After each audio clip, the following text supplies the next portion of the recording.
Hello students, आज हम पढ़ने वाले हैं कक्षा 7वीं का अध्याय 2 जल का पार्ट 4।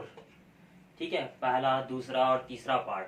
तीसरे पार्ट में मैंने आप लोगों को जल के भौतिक गुण, उसके रासायनिक गुण, है ना, और साथ ही साथ लवण युक्त जल विद्युत का क्या होता है, सुचालक होता है, उसके बारे में भी बताया था प्रयोगशाला द्वारा, है ना। और साथ ही साथ आप लोगों को मैंने यह भी बताया था कि विलयन क्या होता है, विलयन में तनु विलयन, है ना, सांद्र विलयन, असंतृप्त विलयन, संतृप्त विलयन और अति संतृप्त विलयन के बारे में आप लोगों को मैंने बताया था और एग्जाम्पल भी बताया था। ठीक है, तो आज हम अध्याय 2 जल के, है ना, टॉपिक नंबर यानी बोलना चाहिए पार्ट 4 में जो टॉपिक दिया गया है, 4 टॉपिक, है ना, जो आज इसके बारे में हम क्या करेंगे, चर्चा करेंगे और इसके बारे में हम क्या करेंगे, समझेंगे।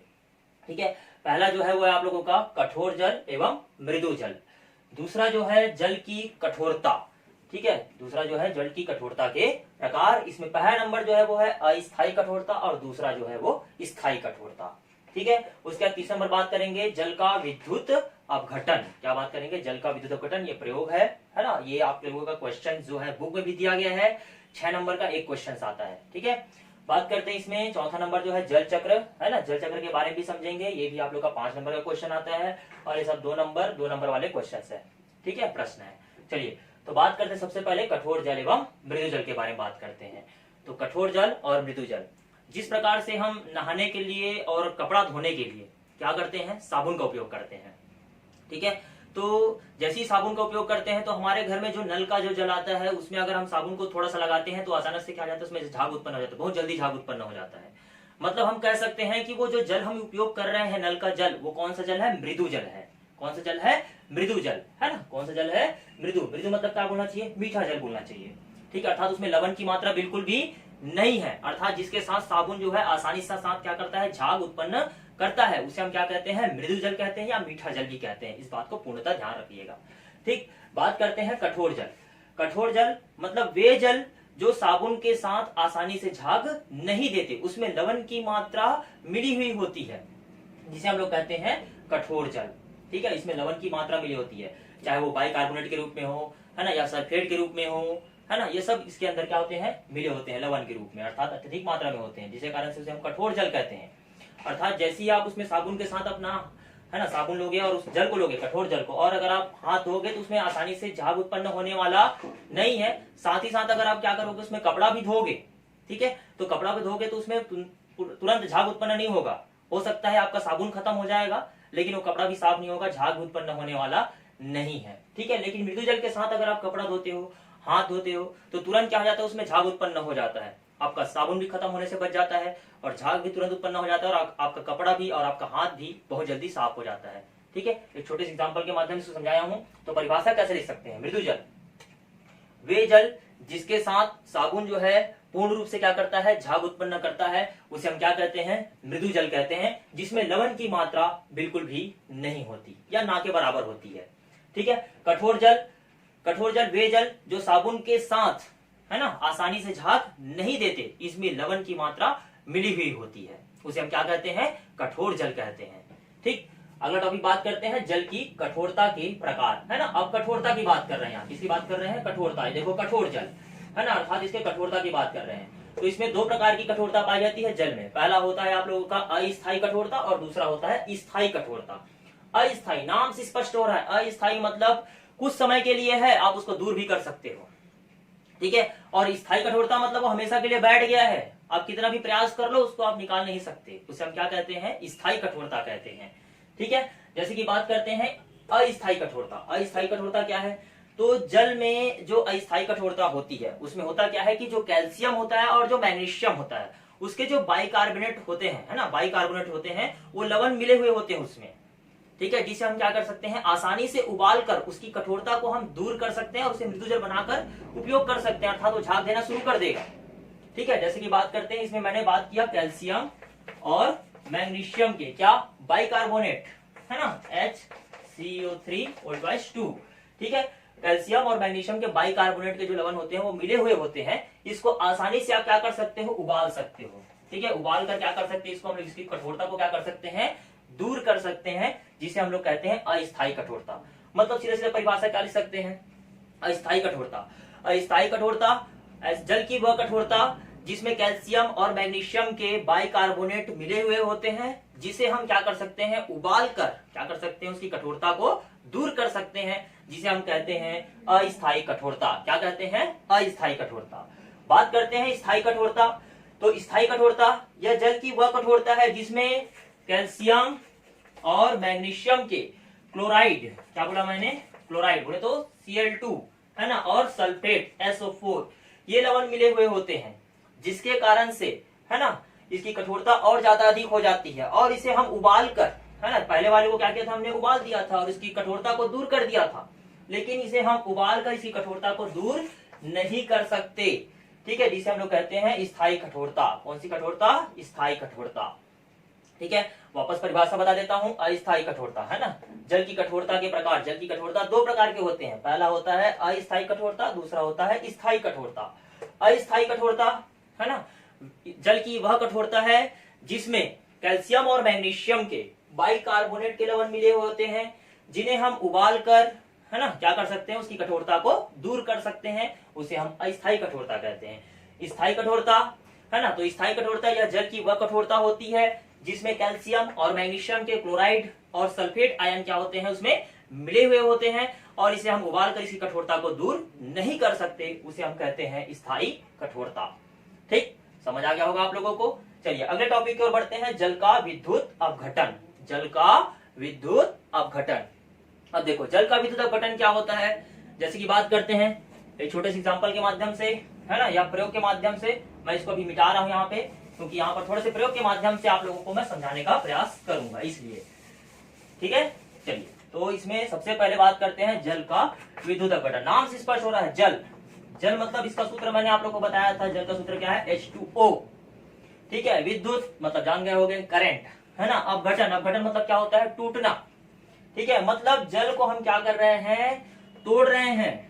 ठीक है, किसके द्वारा, विद्युत के द्वारा। मतलब जल मतलब H2O, मतलब यहाँ पर पहला भाग कौन सा हो गया, हाइड्रोजन, और दूसरा भाग कौन सा हो गया, ऑक्सीजन। आपको पता है जल जो दो है, दो गैसों से मिलकर बना है, एक है हाइड्रोजन और दूसरा है ऑक्सीजन। मतलब हम जल को तोड़ेंगे और इसमें हाइड्रोजन और ऑक्सीजन गैसों क्या करेंगे, प्राप्त करेंगे। आपके पाठ्य पुस्तक में प्रश्न भी है, जल दो गैसों से मिलकर बना है, सिद्ध कीजिए, प्रयोग द्वारा सिद्ध कीजिए। या ऐसा प्रश्न पूछा जाता है, जल का विद्युत अपघटन को प्रयोग विधि द्वारा क्या कीजिए, समझाइए। ठीक है, तो ऐसे दो प्रश्न आते हैं, 6 नंबर का आता है, चित्र सहित व्याख्या कीजिए। ठीक है, चलिए तो इसको समझने का प्रयास करते हैं एक प्रयोग विधि द्वारा। तो सबसे पहले जब भी हम प्रयोग विधि का बात करते हैं, हमको कहा जाते हैं, सबसे पहले कहा जाते हैं उद्देश्य में। ठीक है, लाइन खींच दिया हूं, ये केवल जो टॉपिक समझा रहा हूं वो 3rd नंबर के लिए है, बाकी के लिए नहीं है। हम किसका बात करेंगे, उद्देश्य का बात करेंगे। किसका बात करेंगे, उद्देश्य। ठीक है, तो सबसे पहले हम क्या लिख देंगे, यहाँ पर उद्देश्य लिख देंगे। तो उद्देश्य क्या लिखेंगे, प्रयोगशाला में सिद्ध करना है कि जल दो गैसों से मिलकर बना है ना। प्रयोगशाला में सिद्ध करना है कि जल दो गैसों से मिलकर बना है। तो सबसे पहले यहाँ पर हमने तो उद्देश्य लिख दिया। अब बात करते हैं इसके आवश्यक सामग्री का। किसका बात करते हैं, आवश्यक सामग्री। तो आवश्यक सामग्री क्या है, आवश्यक सामग्री जैसे कि मैंने आप लोगों को इसके पिछले वाले वीडियो में, है ना, लवण युक्त जल विद्युत का सुचालक होता है, इसके बारे में आप लोगों को बताया था। उसमें मैंने उसके उद्देश्य को बताया था, साथ ही साथ आवश्यक सामग्री क्यों जरूरी है, क्योंकि कोई भी प्रयोग कर रहे हैं उसमें हमको आवश्यक सामग्री लेना बहुत जरूरी है। बिना आवश्यक सामग्री के कोई भी प्रयोग संभव नहीं है। तो बात करते हैं आवश्यक सामग्री। तो आवश्यक सामग्री जैसे बात करते हैं, यहाँ पर आपको लेना है चौड़े मुंह वाला प्लास्टिक का बोतल। क्या लेना है आप लोगों को, चौड़े मुंह वाला प्लास्टिक का बोतल। ये मैंने प्रयोग कराना है, दिखाना है करके आपको लिए ये दिखा दिया मैंने, है ना। ऐसे आप लोगों को क्या करना है, प्लास्टिक का बोतल लेना है चौड़े मुंह वाला। ठीक है, वो भी ढक्कन सहित ले लेंगे तो और ज्यादा अच्छा रहेगा। ठीक है, हालांकि ढक्कन इसमें से हम निकाल देंगे, ये हमारे किसी भी काम का नहीं रहेगा। ठीक, आपको ऐसे प्लास्टिक का क्या करना है, चौड़े मुंह वाला बोतल लेना है। साथ ही साथ आपको लेना है चाकू, लेना है उसको काटने के लिए। ठीक, आपको लेना है रबर कार्क, लेना है 2 छिद्र वाला। ठीक है, साथ ही साथ आपको लेना है 2 परख नली लेना है, और साथ ही साथ आपको लेना है उसमें 2 कार्बन की छड़े। ठीक है, और लेना है जिसका आप अपघटन करा रहे हो वो बहुत जरूरी है, जल। जल का क्या करा रहे हैं, हम अपघटन करा रहे हैं, जल बहुत जरूरी है, जल को भी लेना है अपने को। साथ ही साथ उसमें लेंगे हम H2SO4 लेंगे, है ना, और हमको लेना है विद्युत तार लेना है, बैटरी लेना है और माचिस लेना है, जो बहुत ही जरूरी है। चलिए, तो यहाँ मैं छोटे से चित्र के माध्यम से दर्शा रहा हूँ। ठीक है, आपको लेना है सर्वप्रथम क्या लेना है, चौड़े मुंह वाला क्या लेना है, प्लास्टिक का क्या लेना है, चौड़े मुंह वाला प्लास्टिक का क्या करेंगे आप लोग, बोतल लेंगे। ठीक है, आपको लेना है, क्या लेना है, चाकू लेना है ना, एक छोटे से डिजाइनिंग बना दिया मैंने, चाकू ले लेना है आप लोगों को। ठीक है, चाकू लेने के बाद में आपको लेना है वहां पर, है ना, 2 छिद्र वाला क्या करना है, रबर कार का लेना है। ये आपने रबर कार का भी ले लिया 2 छिद्र वाला। साथ ही साथ आपको लेना है परख लेना है, वो भी कांच का, है ना, कांच का परख ले लेंगे, 2 लेना है आप लोगों को, कांच का परख ले लेंगे आप लोग। ठीक है, आपको लेना है कार्बन की छड़े, क्या लेना है आप लोगों को, कार्बन की छड़े 2 लेना है। ठीक है, साथ ही साथ आपको लेना है विद्युत तार लेना है। ठीक है, विद्युत तार भी ले लिया आप लोगों ने। साथ ही साथ इसमें और बढ़ते हैं आगे, तो आपको चाहिए बैटरी चाहिए, जो बहुत जरूरी है, क्योंकि बिना बैटरी के हम विद्युत उत्पन्न नहीं कर पाएंगे, और क्योंकि इसी का अपघटन करना है इसीलिए। ठीक है, आपको लेना है बैटरी लेना है, हमने बैटरी भी ले लिया। ठीक है, बैटरी लेने के बाद में अपने को लेना है, क्या लेना है, माचिस, क्या लेना है, माचिस। आपके घर में जो भी होगा, चाबी छाप माचिस है, आप उसको भी उपयोग कर सकते हो। ठीक, ये लेने के बाद में, इतना करने के बाद में इत्यादि भी इसमें ले सकते हैं, क्योंकि बहुत सारे इसमें छोटे मोटे चीज हमको कार्य पढ़ते रहते हैं, इसलिए उसको हमने इत्यादि करके लिख दिया। जो महत्वपूर्ण था उसको हमने ले लिया, है ना। एक और चीज है, देखो अभी छूट गया था ना इत्यादि में, इसीलिए बोला मैंने। यहाँ पर बात करते हैं H2SO4, ठीक है, सल्फ्यूरिक अम्ल। और जो बहुत बहुत महत्वपूर्ण है, जिसको तोड़ना है वो तो छूट ही गया है, जिसका नाम है जल। क्या है भाई, जल। ठीक है, तो इस प्रकार से आपको लेना है। और लेने के बाद में आप चलते हैं, हम कहा चलते हैं, प्रयोग विधि पर। कहा चलते हैं, प्रयोग विधि पर। ठीक है, तो सर्वप्रथम हम कहा जाएंगे, प्रयोग विधि पर जाएंगे। और प्रयोग विधि में जाने के बाद में आपको लेना है, सर्वप्रथम क्या करना है, एक स्टैंड लेना है। क्या लेना है, स्टैंड लेना है। आपने स्टैंड ले लिया, स्टैंड लेने के बाद इसको क्या करके जमा कर रखिए, स्टैंड लेने के बाद में रख दिया। ठीक है, अब आपको क्या करना है, एक चौड़े मुंह वाला क्या करना है, बोतल लेना है। ठीक है, जैसे मैंने यहाँ पर लिया था, इस चौड़े मुंह वाले बोतल को लेकर, ठीक है, इस चौड़े मुंह वाले बोतल को क्या करके लेकर, इसकी तली को क्या करना है, चाकू से क्या कर देना है, काट देना है। इसकी तली को क्या करना है, चाकू से क्या कर देना है, काट देना है। जब इसको काट देंगे तो दोनों तरफ से होल हो जाएगा, इधर से भी और इधर से भी।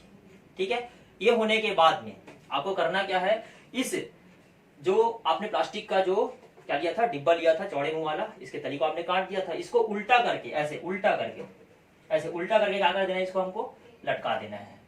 ठीक है, चलिए, तो आपने जो चौड़े मुंह वाला प्लास्टिक का बोतल लिया था, उसको उल्टा करके क्या कर देना है, इसके ऊपर क्या कर देना है, ऐसे लटका देना है। ये आपने इसको ऐसे लटका दिया है ना, चित्र के माध्यम से मैंने आपको समझा दिया, क्योंकि इधर भी अब होल हो गया, इधर भी होल हो गया, मतलब इधर भी खाली है और इधर भी खाली।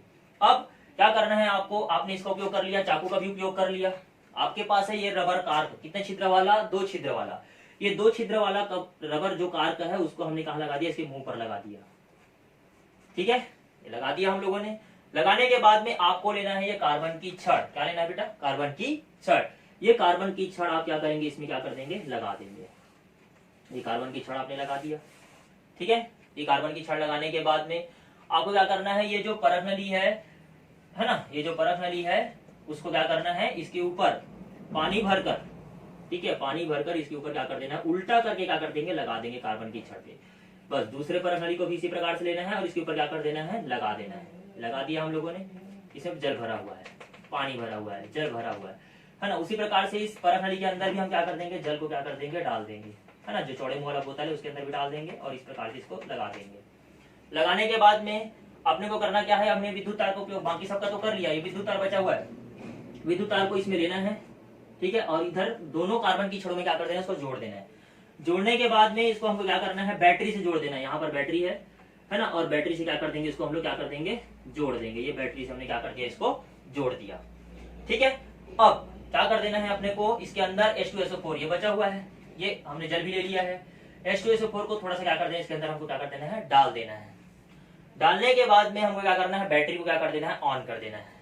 ठीक है, जैसे ही हम क्या करेंगे, बैटरी को क्या करेंगे, ऑन करेंगे, ये कार्बन की छड़ से जो विद्युत धारा है वो प्रवाहित होकर कहाँ जाएगा, उस जल में जाएगा और उस जल को तोड़ने का काम करेगा, अपघटित करने का काम करेगा। ठीक है, तो एक परख नली में एक गैस और दूसरे परख नली में दूसरी गैस जो है वो क्या हो जाएगी, एकत्रित हो जाएगी। ठीक है, अब हमें कैसे पता चलेगा कि कौन सी परख नली में ऑक्सीजन गैस है और कौन सी परख नली में हाइड्रोजन गैस है। ठीक है, कौन सी परख नली में ऑक्सीजन गैस है और कौन सी परख नली में हाइड्रोजन गैस है, हमें कैसे पता चलेगा। तो ये पता करने के लिए हम क्या करेंगे, इसको अंगूठे से दबाकर, पहली परख नली को अंगूठे से दबाकर हम क्या करेंगे, बाहर लाएंगे। ठीक है, ये हमने अंगूठे से दबाकर क्या कर लिया, इसको बाहर लाया, ये अंगूठे से दबा हुआ है, समझ जाइए। ठीक है, अब आपको करना क्या है, आपने क्या लिया था, माचिस लिया था। जलती हुई माचिस की तीली हम क्या करेंगे, इसके मुंह के समीप लेकर जाएंगे।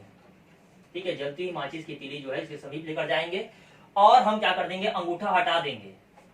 जैसे ही अंगूठा हटाएंगे और मान लो ये तीली जो है और तेजी से जलना प्रारंभ कर देता है, और तेजी से जलना प्रारंभ कर देता है, मतलब समझ जाइएगा कि उसमें कौन सी गैस है, ऑक्सीजन गैस है। एकदम क्लियर। ठीक, अब उसी प्रकार से आपको दूसरे परखड़ी को क्या करना है, अंगूठे से दबाकर क्या करना है, बाहर निकालना है। ठीक है, इसको यहां पर बता रहा हूं मैं। ठीक है, आपको दूसरे परखड़ी को निकाला आपने और उसको अंगूठे से दबाकर क्या किया आप लोगों ने, इसको ऐसे दबाकर रखा हुआ है। अब पुनः आपको फिर से माचिस की तीली को क्या करना है, जलाना है, और जलाकर जैसे ही इसके समीप लाओगे, ठीक है, और ये जल रहा है, जैसे इसके समीप लाओगे और अंगूठा हटाओगे, इसमें से अंदर जो भी गैस भरा हुआ है अगर वो बाहर निकलता है, मान लो अगर वो नीले लौ के साथ जलता है, ठीक है, नीले लौ के साथ जलता है और काहे का आवाज करता है, पॉप का आवाज करता है, काहे का आवाज करता है, पॉप का आवाज करता है, और क्या हो जाता है, बुझ जाता है, और बुझ जाता है, मतलब समझ जाना इसके अंतर्गत कौन सा गैस है, हाइड्रोजन गैस बैठा हुआ है या भरा हुआ है।